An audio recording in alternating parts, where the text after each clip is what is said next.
and welcome to Auto Today. My name is Dipayan and today we're looking at the Bounce Infinity E1. Now this is India's first electric scooter that uses the battery swapping model to not just reduce charging time and range anxiety but also drastically reduce the cost of the scooter, making it accessible to a larger number of people.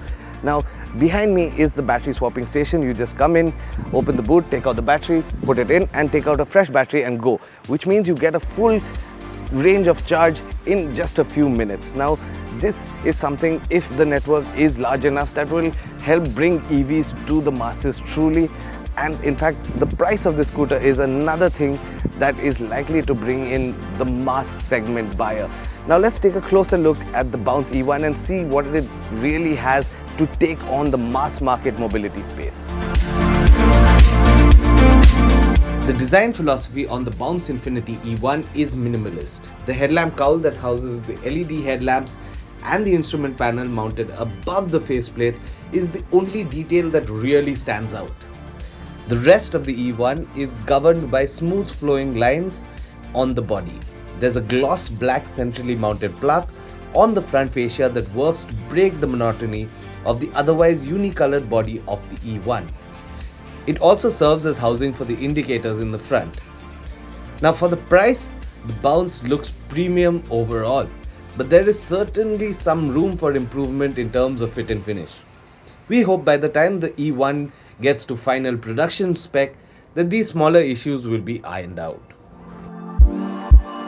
Despite being an entry-level scooter, the Bounce does get a few features that set it apart. For one, there's an integrated app that allows you to track the scooter, apply geofencing and call for a tow if you ever get stuck. The instrument panel, in contrast, is a simple LCD without mobile telephony or casting, but has the most important information like range, battery and speed in a clean, easy to read layout. It also gets cruise control that lets you get off the throttle on long straight roads. It's a nice touch, but realistically it's tough to use in the real world considering the scooter is primarily designed for the urban commute. Finally, swappable batteries means that you never really need to spend more than a few minutes on charging, depending on the availability of swapping stations near you.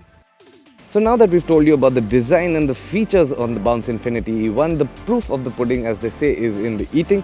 So let's gear up and head out and see what the Bounce Infinity E1 is like out on the roads. Powering the E1 is a 1.5 kilowatt electric motor that's rated for 85 Nm of torque. The motor itself has enough torque for an engaging ride, but it's let down by a snatchy controller or throttle that lacks progression. It's not a deal breaker, mind you, and you could get used to it, but it feels like something that could have instantly set the E1 apart from the competition. In every other aspect though, the E1 scores high. Convectional forks up front and twin shocks at the back are set up for Indian conditions, which make them really comfortable even when the road surface deteriorates. Braking comes from a 230mm disc up front and a 203mm disc at the rear, working in tandem with a dedicated CBS system. Now, it's an overkill for a scooter whose top speed is 65 km an hour, but you're never going to really find yourself wishing for better brakes. The E1 gets a few switch-on-the-fly modes, a power, eco and a drag mode. Power and eco are pretty self-explanatory. Drag allows you to walk the scooter in case of a puncture. There is also a reverse mode, which is something that makes parking a whole lot easier.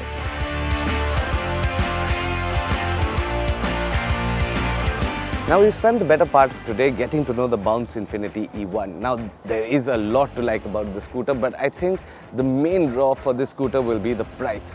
For as little as 59,999 after state and government subsidies, you could have the entire scooter including the battery. Now of course, if you go for the BASS model, which is battery as a service or subscription model, you can have the scooter for as little as 45,000 rupees.